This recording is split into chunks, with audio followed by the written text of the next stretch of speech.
All right. Next one, city manager update. Mr. Freitag. Good evening, council members, ladies and gentlemen. Some things to update everybody on. First of all, Camden Playground. Good news there. The board has decided to move forward on their rebuilding efforts a year ahead of schedule, and so that those efforts will begin this September as opposed to late 2017 as originally discussed. Next one is the city's rent assistance program waiting list will open up to new applicants beginning on April 7th. And there's a site online where you can get all the information that you ever wanted to know about rent assistance and about how to apply, etc. But the good news story is it's been over 2 years since the city's been able to open up that waiting list. And so we'll open that waiting list up, and we expect and intend to keep that open for the foreseeable future. Next, one of the things that we've been able to work in with our property maintenance specialists out of neighborhood and community services is an inspection, a proactive inspection of the 4th Ward, looking at exterior housing issues, nuisance issues, and any zoning violations. The good news is that they were able to document 82 properties and violations, and they were able to bring in, essentially provide a compliance range of anywhere from 7 to 30 days, depending upon the nature of the violation. And so good effort there from Neighborhood and Community Services. And then a good news story, we had council members Dupree and Gruber that participated in a neighborhood listening session. It was a special listening session at the Janesville Senior Center after their membership appreciation breakfast, and they had 28 citizen attendees that were present. And then I asked Chief Moore to give us a couple quick reminders about peaceful political assembly. Chief? Good evening, Council. Last Thursday morning at about 9 a.m., we received notice that Donald Trump was coming to Janesville, and we have been working on the plan for that event since that moment. I can tell you our goal is to preserve the American values of assembly and free speech, and to do so in a safe environment. We welcome visitors to Janesville and only ask that when you attend this event, you conduct yourself in a lawful manner. We believe we have developed an appropriate plan, one that allows individual expression, but provides safety for all in attendance.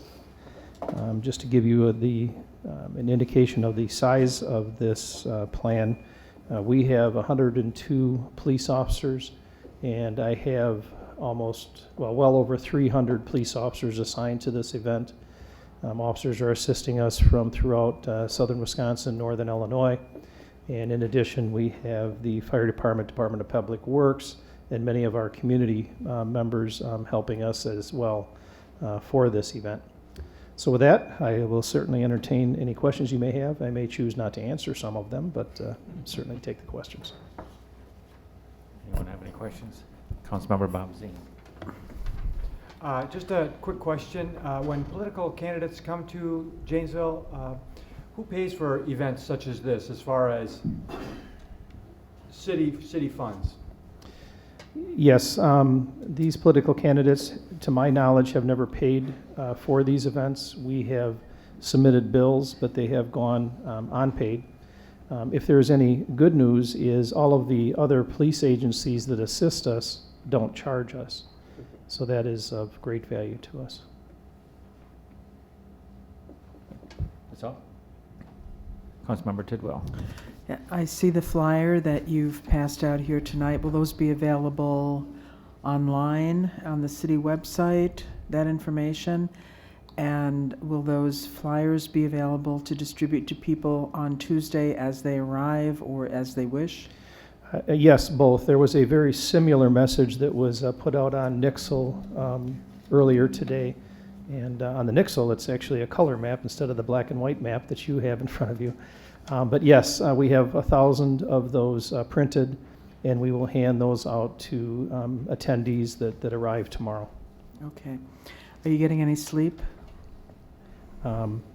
I've actually done better than some of my staff. We had a cadre of sergeants that spent all of Easter from 8 in the morning till midnight yesterday working on this plan. Please thank them for their work. I will, yes. Okay. Councilmember Farrell. Thank you. Chief, more on the, I don't know if you can answer this, disorderly conduct. I imagine that applies outside of the Holiday Inn and inside as well? Sure, yes, it would. Okay, so if there are any incidences in there, they'll be handled as well as on the outside? Yes. Okay. Actually, we'll have a lot of help from Donald Trump's private security and Secret Service on Okay. the inside event, and then we'll have officers there in the inside as well. Okay. How would we determine disorderly conduct? Would that be yelling while how far do we go, if you can answer that? I mean, We intend to be tolerant. Okay. These are freedom of speech issues, and people Uh-huh. have the right to say that what they feel. okay. It's actually twofold, because in the event, that is private property rented by the Donald Trump campaign, so they've got a considerable voice as to who attends and who doesn't attend, and they can legally ask people to leave. Okay. If people agree to leave, then that's the end of it. If they don't, that would be a trespass, or if they start to fight with others in the facility or with officers, that certainly would bring on another layer of concerns. Okay. Outside the venue,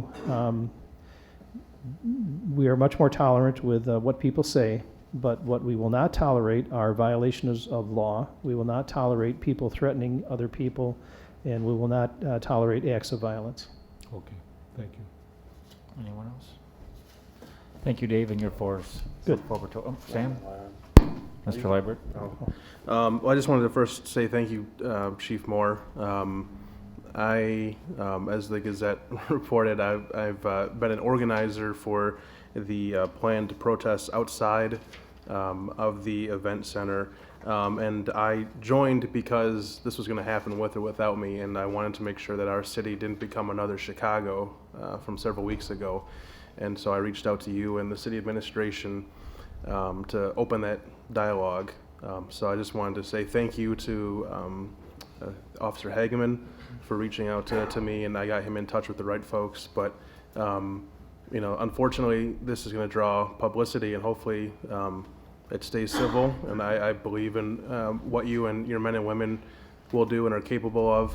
And I just hope that outsiders, I don't think citizens from our community would be the troublemakers. I think it would be outsiders. And so hopefully they'll be respectful of our community, and they'll get the point of these flyers that we will not tolerate violence or threats towards others. And again, thank you to you and your men and women for everything that you've had to put up with, and it'll all be over hopefully in 24 hours. Thank you. Our hope is that when you turn on CNN and Fox News and MSNBC Wednesday morning, you're hearing about Milwaukee and not Janesville. It's a good goal. Thank you. Thank you. Thank you, Dave. Thanks, Chief. And moving on, for the community and the council members, again, our Recreation Division has produced a very popular guide. That's the Spring and Summer Recreation Guide. Hard copies went out in mail to all residents in the city. Those went out on March 17th.